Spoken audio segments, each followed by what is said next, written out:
Graça e a paz, irmãos. Tem uma palavra para ministrar o seu coração neste domingo pela manhã. E eu quero ainda dar sequência nessas mensagens que eu tenho ministrado a respeito desse tempo de crise, esse tempo de tempestade que nós estamos vivendo. E hoje eu quero falar exatamente disso, vencendo as tempestades.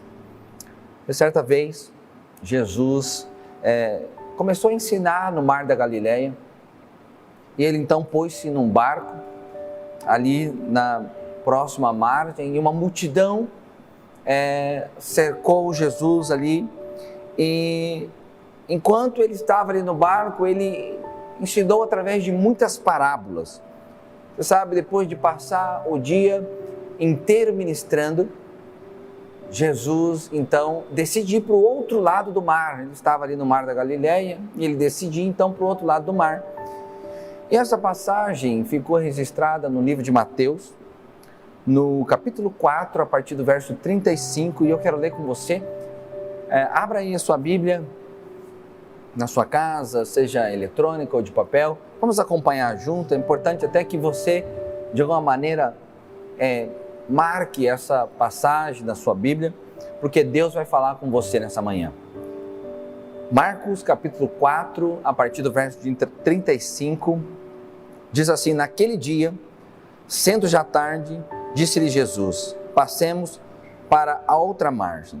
E eles, despedindo a multidão, o levaram assim como estava no barco, e outros barcos o seguiam. Ora, levantou-se grande temporal de vento, e as ondas se arremessavam contra o barco, de modo que o mesmo já estava a encher-se de água.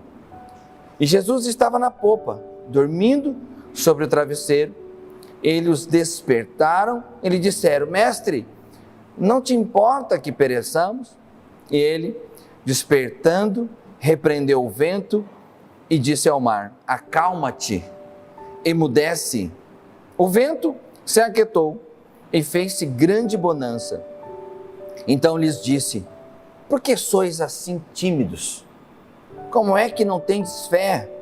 E eles, possuídos de grande temor, diziam uns aos outros: quem é este que até o vento e o mar lhes obedece? Vamos orar?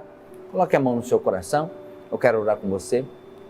Jesus, nesta hora, nesta manhã, ministra ao nosso coração de forma poderosa.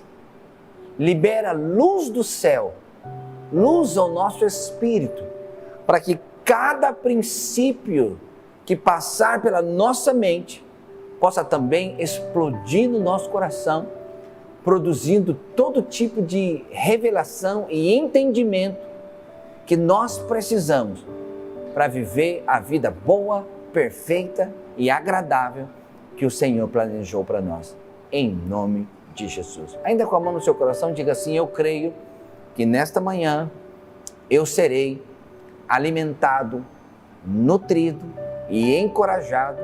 Diga assim: eu creio que ao final desta manhã eu estarei com o meu coração ainda mais aquecido, cheio de fé e de coragem para enfrentar essa e todas as outras crises e tempestades que eu tiver que atravessar. Assim será, em nome de Jesus. Amém. Você sabe, passar por tempestades na vida é algo inevitável. É inútil lutar contra isso, porque a vida é feita de ciclos, a vida é feita de primaveras, verões, outonos e invernos. A vida é feita assim, mas mesmo no meio da tempestade, eu preciso continuar acreditando que Deus é bom. Você sabe, o salmista diz assim: rendei graças ao Senhor, porque Ele é bom e a sua misericórdia dura para sempre. Vamos dizer isso como família, como igreja? Diga assim: rendei graças ao Senhor, porque Ele é bom e a sua misericórdia dura para sempre. Você sabe, ainda que você não consiga entender o motivo da tempestade, você precisa continuar crendo que o Senhor está no controle de todas as coisas. Você sabe, e você manifesta a sua fé no meio da tempestade, quando você declara, Deus é bom. Porque quando você declara Deus é bom, em outras palavras, você está dizendo, eu creio que o Senhor está comigo. Eu não estou sozinho diante dessa luta e diante da tempestade.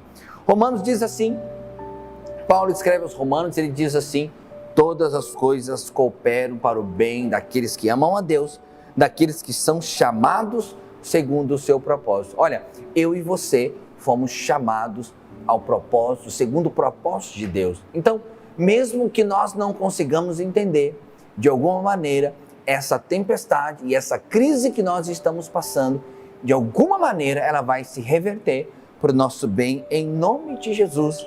Eu creio assim, você precisa crer assim. Você sabe, as tempestades não anulam a graça. O fato de você estar vivendo a tempestade, isso é uma oportunidade para Deus manifestar graça e poder no meio da tempestade. E eu queria, aqui nesta manhã, junto com você, que nós ampliássemos um pouco o nosso entendimento desse texto. Você sabe, Jesus tinha passado a tarde toda ensinando, e depois disso, ele mesmo deu a ordem, ele chamou os discípulos e falou, nós vamos para o outro lado do mar. Ou seja, os discípulos estavam debaixo de uma direção do Senhor Jesus. Então eu queria ministrar ao meu coração e ao seu coração nesta manhã, porque nós também estamos enfrentando uma tempestade. Hoje é uma tempestade que está assolando a questão da saúde, mas logo essa tempestade vai envolver um viés econômico. Então essa é uma tempestade que nós estamos enfrentando, e eu queria ministrar algo no seu coração nessa manhã a respeito desse tempo que nós estamos passando. Eu queria falar alguns princípios a respeito da tempestade. Então, se você estiver anotando, pega aí o seu caderninho, pega o seu bloco de notas, e para você registrar aí esses princípios. O primeiro princípio é o seguinte: é inevitável que venham as tempestades. A vida é feita assim. Eu já falei no começo, a vida é feita de ciclos, a vida é feita de estações, e a Bíblia diz que há tempo para todas as coisas. O Eclesiastes diz assim, tudo tem o seu tempo determinado e há tempo para todo o propósito debaixo do céu. E no verso 8 do capítulo 3 de Eclesiastes diz assim, há tempo de guerra e tempo de paz. Então, eu creio que um tempo como esse que nós estamos vivendo, um tempo de tempestade, é um tempo de guerra, né? E toda tempestade, ela tem algumas características. A primeira delas é que as tempestades, elas sempre vêm de repente. Elas não mandam recado, elas não avisam. Não sei se você sabe, mas o mar da Galileia, ele tem a aparência de um lago.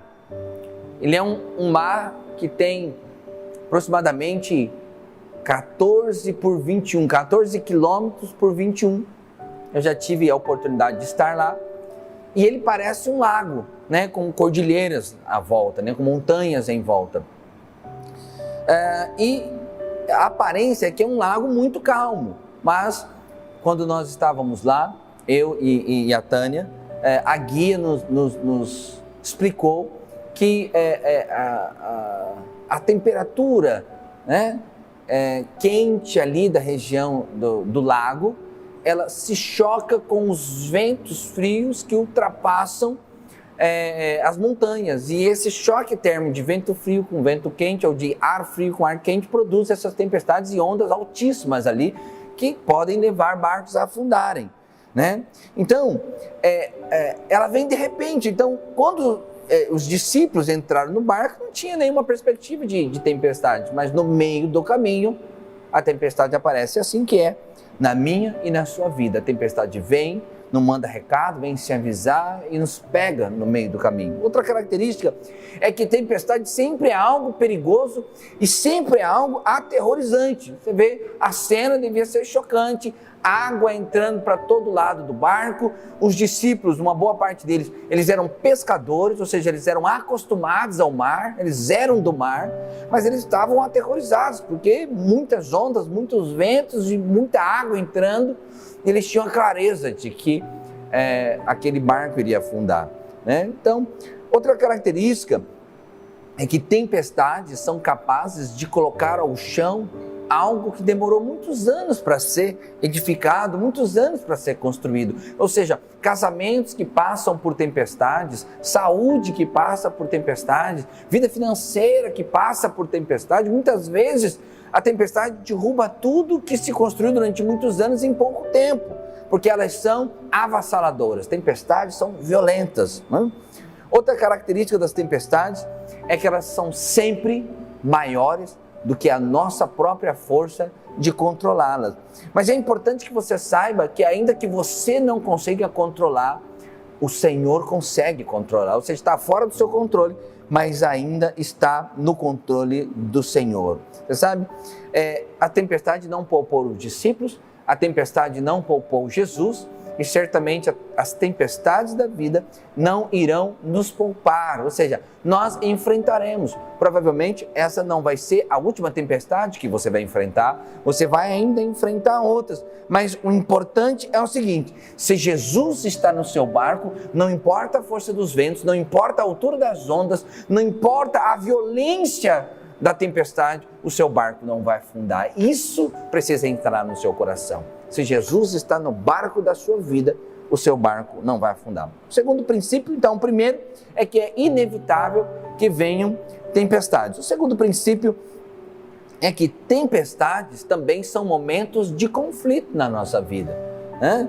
Então, se você olhar para aquela tempestade, como é que você concilia a tempestade com a obediência a Cristo? Porque se você voltar ao texto, você vai perceber que foi Jesus que falou que era para ir para o outro lado do mar. Ou seja, eles não estavam indo por conta própria, eles estavam debaixo de uma palavra de Jesus, né? E aí qual é o conflito? Mas Jesus, eu te obedeci. Por que eu estou indo agora? Por que eu estou passando por essa tempestade? Eu sou fiel, Senhor. Por que eu estou passando por essa crise? Por que eu estou passando por isso? Então presta atenção. Não há garantias de que nós não iremos passar por tempestade. A única garantia é que se o Senhor Jesus estiver no barco, nós vamos atravessar a tempestade e não vamos ficar nela. Então, alguns enfrentam tempestade porque são infiéis. Domingo passado eu falei de Jonas. Jonas era um profeta, segundo o coração de Deus, mas houve um momento que ele foi infiel. E sendo infiel, se viu envolvido numa tempestade. A tempestade era por conta da infidelidade dele. E por isso é que ele foi jogado ao mar e foi engolido por um peixe. Agora, no entanto, há outros que atravessam uma tempestade, como foi o caso de Paulo, justamente porque estão obedecendo ao propósito de Deus, é o chamado do Senhor. E talvez você possa... É outro conflito. Então quer dizer que não está valendo a pena? Ou seja, o que desobedece passa pela tempestade, o que obedece passa pela tempestade também. Então não tem vantagem. Não, presta atenção. É que aquele que desobedece, que é infiel, o Senhor é a própria tempestade na vida dele. Mas aquele que é fiel, aquele que está envolvido no propósito de Deus, o Senhor é a solução da tempestade. O Senhor é quem acalma a tempestade. Essa é uma diferença muito importante.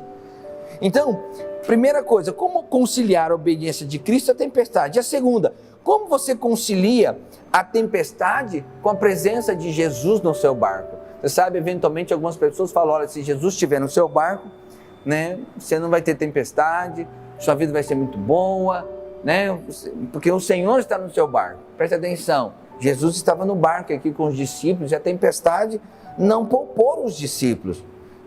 Então preste atenção, o fato de Jesus estar no seu casamento não significa que em algum momento o seu casamento não venha passar por uma crise, por uma tempestade. O fato de Jesus estar sobre a sua casa, sobre a sua família, isso não te livra de enfrentar uma crise como essa, como esse vírus, como essa pandemia que nós estamos enfrentando. Não te livra disso. O importante é, Se Jesus está no seu casamento, ainda que o vinho acabe, Ele é poderoso para fazer um milagre e trazer o vinho novo. E o seu casamento será ainda melhor. Isso é maravilhoso. Então, se essa crise, dessa pandemia está alcançando a sua empresa e tocando a sua empresa, eu quero dizer para você, Deus é poderoso para virar o jogo. Deus é poderoso para virar a história. Deus é poderoso para dar uma virada aí na sua empresa. Então, descansa no Senhor, confia, porque Ele está no controle de todas as coisas. Ainda que você perca dinheiro por um tempo, depois Deus vai te dar ainda mais, se você for alguém fiel e que descansa no Senhor. Terceira crise é como Jesus pôde dormir no meio da tempestade, porque os discípulos estavam desesperados, mas Jesus estava dormindo. Jesus estava descansando. Jesus é o descanso e Ele estava descansando também. E eu acho que isso acontece na vida da gente. Às vezes, quando nós estamos em crise, parece que nós estamos na crise, na tempestade, parece que o Senhor não está nos ouvindo, parece que Ele está dormindo. Mas na verdade o Senhor sabe de todas as coisas. Jesus já sabia que teria essa tempestade, porque Jesus sabia todas as coisas. Jesus já sabia que teria essa tempestade e ainda assim Jesus estava no descanso. Às vezes parece que estamos sozinhos, mas temos que lembrar, o Senhor está no controle de todas as coisas. A outra crise que acontece no tempo da tempestade é você pensar, poxa, será que Jesus não se importa conosco? Porque talvez tenha sido isso que os discípulos pensaram. O verso 39 diz assim, mestre, não te importas que pereçamos? Ou seja, os discípulos questionaram a Jesus. Então, por um lado, esse questionamento pode ter um ar de crítica, né? Talvez os discípulos estavam ali no estresse, chutando balde, né? E ali, uma atitude meio como quem estava emburrado ali com a situação, mas por um outro lado ele tem um outro viés. Eles estavam chamando Jesus porque sabiam que Jesus era aquele que poderia dar cabo naquela tempestade. Jesus é que tinha de fato todo o poder para domar aquela circunstância. Então, tempestade também são momentos de crise. Então, se você está passando por alguma crise, faz parte dessas crises, mas continue crendo. Deus é bom, Deus te ama e Deus quer te abençoar. Isso é muito importante. Quando acorda ali do seu descanso, a primeira coisa que Jesus fala com esses discípulos é assim, por que vocês não creram? Na verdade, Jesus falou, por que vocês são tímidos? Ou seja, por que vocês são tímidos na fé? Por que vocês duvidaram? Por que vocês não creram? Esse é o questionamento de Jesus. Por quê? Porque os discípulos teriam alguns motivos para acreditar que eles estariam guardados. Os discípulos tinham motivos para descansar sim, mesmo no meio da tempestade. Então, primeiro, quais são? Eu quero elencar alguns motivos. Primeiro motivo, foi Jesus que mandou ir para o outro lado. Se eles estivessem na margem, eles não estavam preocupados. Preste atenção, quando o Senhor tem uma palavra para você, você pode descansar. Então, no meio da crise, procura uma âncora, procura uma promessa, procura uma palavra profética que for liberada sobre a sua vida. Procura uma palavra, A palavra diz assim, que eu preciso trazer à memória aquilo que me traz esperança. Então, busque uma âncora, uma palavra de Deus. Se você está debaixo de uma palavra de Deus, você pode descansar. Segundo motivo pelo qual eles podiam andar em fé diante daquela circunstância, é porque Jesus estava no barco. Jesus não falou, vocês vão passar para o outro lado, eu te encontro lá. Não, Jesus estava dentro do barco, aquela tempestade não seria capaz de tocar em Jesus. E Jesus estava no barco. Ou seja, eles podiam descansar por conta disso. Terceiro motivo, Jesus já sabia de todas as coisas. Se Jesus sabia, Jesus estava no controle. Então, esses são alguns motivos. Por quê? Porque as tempestades, de fato, testam a nossa fé. Então, você talvez esteja passando um momento assim, a sua fé esteja sendo testada. Sua fé esteja sendo testada diante da crise, diante do desafio, diante da dificuldade. Continue crendo, permaneça no Senhor, Permaneça em Jesus, que é o autor e consumador da fé, porque Ele é poderoso para guardar a sua casa, guardar a sua família.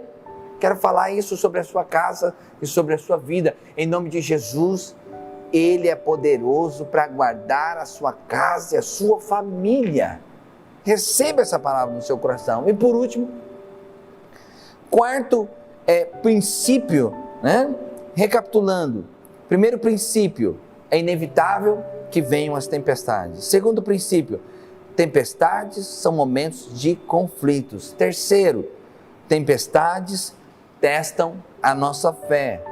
Quarto e último, tempestades nos levam a conhecer a Deus numa medida ainda maior. Eu queria que o Ministério de Louvor viesse aqui. Nós vamos aqui concluir a palavra. Você sabe, a tempestade, passar pela tempestade, te leva a conhecer a Deus numa medida que talvez você não conhecia antes. Você sabe, depois que Jesus acalmou aquela tempestade, os discípulos disseram uns aos outros, verso 41, ele diz assim: e eles, possuídos de grande temor, diziam uns aos outros: quem é este que até o vento e o mar lhe obedecem? Você sabe, nós aprendemos muito mais no tempo da tempestade do que no tempo da bonança. O tempo da tempestade te leva para um outro nível de fé. Irmão, descanse no Senhor. Lança fora o medo. Lança fora. Você sabe, quando você medita no amor de Deus, que Deus é bom e Deus te ama, isso lança fora o medo. Lança fora o medo, irmão. Descansa nele, porque Ele é poderoso. Descansa no esconderijo do Altíssimo. Descansa à sombra do Onipotente. 1000 cairão ao teu lado, 10.000 à sua direita, mas você não será atingido. Praga nenhuma chegará à tua tenda, porque Ele te protege, Ele te esconde debaixo das suas asas. Que essa palavra possa encher o teu coração, porque nós vamos passar por essa tempestade. Esse é um tempo de luta, de batalha, de guerra, de testes, de conflitos, mas nós vamos passar, porque Jesus está no barco da minha vida. Jesus está no barco da sua vida. Se Jesus está no barco da sua vida, eu e você, nós vamos passar por a tempestade. E do lado de lá, nós vamos sair com uma fé muito mais fortalecida, muito mais profunda, porque nós vamos ter uma experiência de conhecer o Deus que acalma as tempestades. Eu queria